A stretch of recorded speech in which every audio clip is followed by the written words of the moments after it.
Die FDP kommt morgen zu ihrem traditionellen Dreikönigstreffen in der Stuttgarter Oper zusammen. Seit mehr als 140 Jahren starten die Liberalen am 6. Januar so politisch in das neue Jahr. Das Besondere ist diesmal, dass das Traditionstreffen als Auftakt der Bundestagswahlkampfes der Liberalen verstanden werden kann. In der traditionellen Rede des Parteivorsitzenden muss Christian Lindner also Wege aufzeigen, wie seine Partei bis zum Wahltermin verlorenes Vertrauen der Wähler zurückgewinnen will. Und zugeschaltet ist mir jetzt der FDP-Politiker Frank Schäffler und Mitglied im Haushaltsausschuss. Guten Tag, Herr Schäffler. Guten Tag, Herr Grunden. Einem Jamaika-Bündnis hatte sich die FDP nach der Wahl 2017 verwehrt. Die Ampelkoalition mit SPD und Grünen platzte. Nun setzen sie auf einen alten Partner, die CDU. Aber die Umfragen sprechen aktuell nicht dafür, dass Schwarz-Gelb klappen könnte. Mit welchen Themen wollen Sie in den kommenden Wochen also überzeugen? Dreikönig ist immer der Start für ein liberales Jahr und deshalb sind wir da natürlich sehr optimistisch.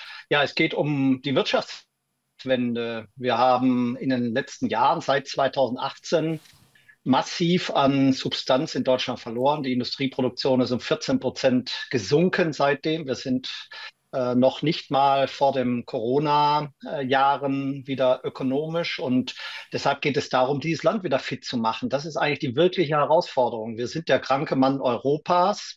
Es gibt wahrscheinlich keine Wirtschaftsnation auf dieser Welt, die zurzeit noch schlechter dasteht als Deutschland. Und deshalb braucht es jetzt einen Aufbruch. Und das geht wahrscheinlich nur am besten mit der Union. Denn zurück in die große Koalition aus SPD und CDU oder Union, das will dieses Land am Ende auch nicht.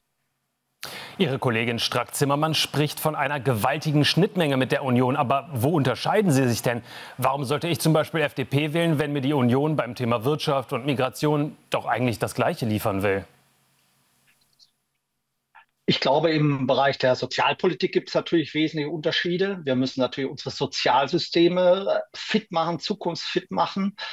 Und Herr Söder hat es ja die Tage wieder deutlich gemacht. Er will im Kern die Wirtschaftspolitik von Herrn Habeck weiterführen, indem er die Elektromobilität subventionieren will. Also mit Subventionen Wirtschaftswachstum zu schaffen, das ist im Kern gescheitert. Das sehen wir an der Politik für die Chipindustrie. Das sehen wir in der Subventionspolitik für die Solarindustrie und in der Automobilindustrie. Das funktioniert nicht, sondern wir müssen die Standortbedingungen in Deutschland verbessern. Wir müssen radikal an den Bürokratieabbau herangehen. Wir müssen die Bürger entlasten. Wir müssen die Unternehmen entlasten. Wir müssen alle Unternehmen und Bürger in diesem Land bessere Bedingungen setzen, damit hier in diesem Land wieder investiert wird. Ihr Parteichef Lindner hat an die Union appelliert, sich zu einem schwarz-gelben Bündnis nach der Wahl am 23. Februar zu bekennen. Aber von der Union kommt bisher nichts. Also Gegenliebe, Fehlanzeige. Also mit wem würden Sie denn, falls das jetzt nicht klappt? Also wir wollen erstmal als FDP so stark werden wie irgend möglich. Ich glaube, dieses Land braucht eine liberale Partei im Deutschen Bundestag, eine starke liberale Kraft, die marktwirtschaftlich, rechtsstaatlich agiert. Ich glaube auch das, was wir in der Vergangenheit insbesondere im rechtsstaatlichen Bereich gemacht haben, gut war. Wir waren es, die die Impfpflicht beispielsweise in Deutschland verhindert haben durch unsere Stimmen. Und daran sieht man, dass die FDP es am Ende auch ausmacht.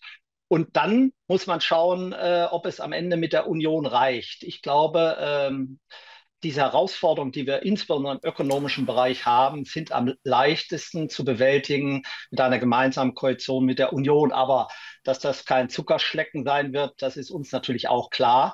Aber die Herausforderungen sind fundamental, sicherlich so groß wie seit 2003, 2004 nicht mehr, als wir auch mit großen Sozialreformen dieses Land wieder zukunftsfit gemacht haben.